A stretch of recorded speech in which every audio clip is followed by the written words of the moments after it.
Keluarga mendiang G. Vijaya Laksmi, warga India yang terjatuh ke dalam tanah jerlus di Jalan Masjid India pada 23 Ogos 2024 menuntut pampasan daripada Kerajaan Persekutuan.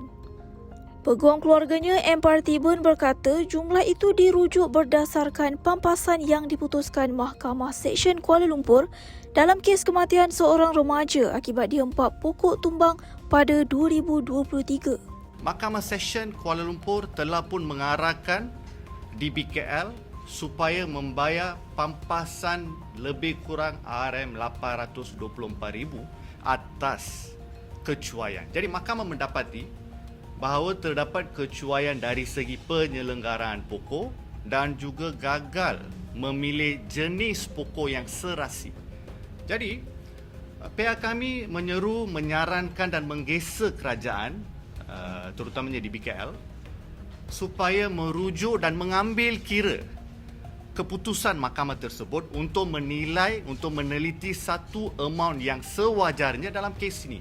Menurut Parthiban, pihaknya kini sedang berunding dengan Dewan Bandaraya Kuala Lumpur DBKL dan Menteri di Jabatan Perdana Menteri Wilayah Persekutuan Hannah Yeoh berhubung jumlah pampasan itu. Katanya seperti kes pokok tumbang sebelum ini, pihak keluarga percaya wujud unsur kecuaian dalam insiden tanah jerlus berkenaan. Sedangkan pokok tumbang tu dianggap sebagai satu kecuaian, gagal penyelenggaraan. Jadi apatah lagi dengan tanah, kes tanah jerlus. Sebab tanah tu terletak di hadapan deretan kedai. Jadi pemantauan rapi oleh DBKL ni adalah tanggungjawab mereka sebenarnya. Vijaya Laksmi, 48, dari Andhra Pradesh sedang bercuti di Malaysia sebelum terjatuh ke dalam lubang sedalam 8 meter yang tiba-tiba terbentuk ketika beliau berjalan di Jalan Masjid India. Operasi mencari dan menyelamat dihentikan selepas 9 hari atas faktor keselamatan, manakala pasukan petugas diketuai DBKL kemudian mengenal pasti struktur paip pembentungan yang lemah.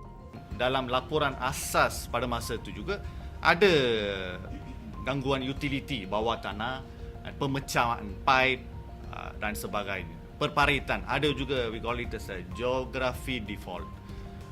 Jadi memang wujud pihak kami berpendapat bahawa memang ada kecuaian di sana lah. Sementara itu, seorang lagi peguam keluarga, Saifullah Azmi, berkata nilai pampasan perlu mengambil kira pelbagai faktor termasuk kerugian khas, kerugian am serta keadaan kewangan keluarga mangsa.